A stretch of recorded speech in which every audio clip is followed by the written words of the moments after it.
Բար երեկո Արփի, ինչ է կատարվում այս պահին։ Բարի երեկո Կարեն, դու իսկապես ճիշտ էիր, բազմությունը չի դադարում, մարդկային հոսքը նույնպես չնայած արևն արդեն ուր-որ է մայր կմտնի եւ այդ մարդկային հոսքի մեջ իրենց մեծ տեղը կարծես թե այս երեկոյան ժամին ունեն երիտասարդները եւ հենց այդ երիտասարդներից մի խմբի է, որ դուք այժմ կարող եք տեսնել իմ ետևում եւ նրանք ներկայացնում են Արատա ուսանողական շարժումը, որի ղեկավարի հետ էլ կփորձենք զրուցել եւ պարզել, թե երիտասարդները հայ ուսանողները ինչ ակնկալիքներ ունեն եւ իրենց ինչպես են պատկերացնում իրենց ներդրումը այս ծանր եւ դժվարին գործում։ Բարի երեկո Հովանես։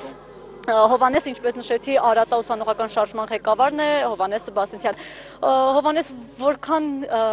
նով ես հասկացա, շարժումը, այսպես ասած, ձևավորվել է այս տարի մարտին, եթե չեմ սխալվում, եւ արդեն 40 հետևորդ ունի։ Եվ հենց այդ 40 հետևորդները, ինչպես այստեղ ցուցապաստառն են պարզել, կարծես թե բոլորը միակարծիք են, ոչ թե լաց, այլ պայքար։ Երիտասարդական վճռականությունը հենց դա էլ ենթադրում է, բայց ես կուզեմ փոքր-ինչ բացել փակագծերը։ Ինչ է նշանակում ոչ թե լաց, այլ պայքար երիտասարդի համար հայ։ Շնորհակալություն։ Նախ լացը այսօրվա ողբերգությանն էլ մեր հայ ժողովրդի լացի այդ օրվա կարելի ասել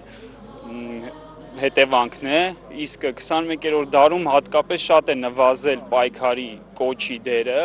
դրան փոխարինելով հայ ժողովրդի լացը եւ հուսահատությունը։ Մենք որպես երիտասարդներ միանշանակ կոչ ենք անում պայքարել եւ պայքարը դարձնել որպես ասենք հայ ժողովրդին կոչ անել տարվա մեջ խոնարհվելով մեկ օր ծիծեռնակաբերդում պայքարել յուրաքանչյուր օր մեր տարածքների մեր պահանջատիրական հարցը բարձրացնելով աշխարհին։ Իսկ ինչ է նշանակում պայքարել, ինչ անել, պայքարը չի կարող լինել օդում հնչող խոսք, այն պետք է մարմին ունենա, ոգի ունենա։ Պայքարել որպես պահանջատեր, թե իրավունքով, թե ուժով, թե քաղաքականությամբ, ամեն զենք օգտագործել, անկախ զենքի տեսակից, պայքարելու նպատակին հասնելու եւ ցույց տալու աշխարհին, որ մենք ուժեղ ենք եւ մենք կարանք լինել տերը ու մեր հատուցումը պահանջել։ Ինչ կարող է անել ձեր շարժումը այդ պայքարի դժվարին ճանապարհին։ Տարիներ շարունակ բարձրացնել երիտասարդության մեջ եւ պահել երիտասարդության մեջ պայքարի հոգին։ Ես շարունակում եմ չհասկանալ, թե պայքար ասելով այսօրվա երիտասարդությունը ինչ է հասկանում։ Ծրագրեր կազմել, թակել միջազգային կազմակերպությունների դռները, շատ գիրք կարդալ, որն է ըստ ձեզ այդ ճանապարհը։ Առաջին հերթին շատ գիրք կարդալ եւ կազմակերպված բոլոր ճանապարհներով ուղևորվել մեր խնդիրների լուծման համար։ Թե միջազգային կազմակերպություններում դուր թակելով եւ թե դրան զուգահեռ պահելով զենք։ Զենք բառի ուղիղ իմաստով է նկատի ունեմ։ Թե ուղիղ եւ թե բոլոր իմաստներով։ Շատ լավ, երիտասարդները ինչ է կարծում, այսօր տիրապետում են հայ դատին, այսինքն գիտեն, թե ինչ է արել այդ առումով մեր երկիրը եւ ինչ է անում Սփյուռքը, այսինքն իրենք պատկերացնում են իրենց անելիքը այդ աշխատանքում, որը կարող է լինել, իրենց ներդրումը։ Իհարկե, ցանկացած երիտասարդ ունենալով ցանկացած մասնագիտություն կարող է իր մասնագիտության շրջանակներում ներդրում ունենալ հայ դատի համար։ Այսօր կա պասիվություն, որի համար ինչ-որ կազմակերպություններ կամ ուժեր աշխատում են, ես չեմ կարող ասեմ ինչ կազմակերպություններ, բայց առկա է, գիտենք, որ աշխատում են ինչ-որ ուժեր, սակայն մեր նպատակը պետք է լինի, ասենք, աշխատել հակառակը, այսինքն ի օգուտ մեր ազգի։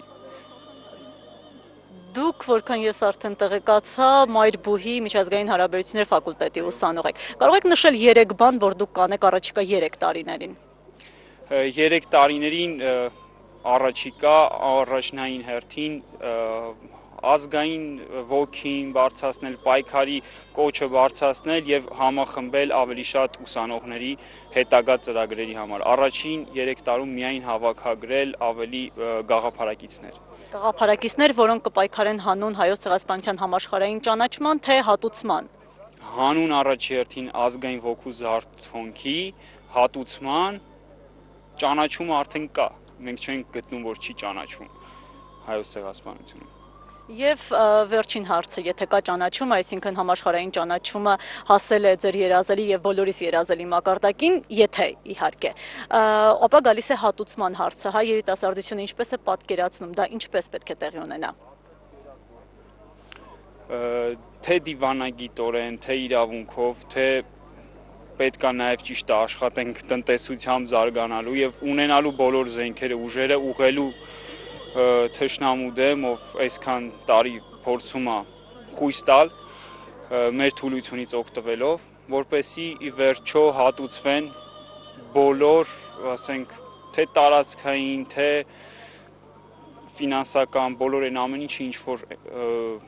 վնասել են մեզ։ Շնորհակալ եմ, հուսամ այդ երիտասարդները ունեն այդ վճռականությունը պահանջատեր լինելու, այդ թվում ձեր շարժում, Արատաշարժումը։ Ձեզ նույնպես։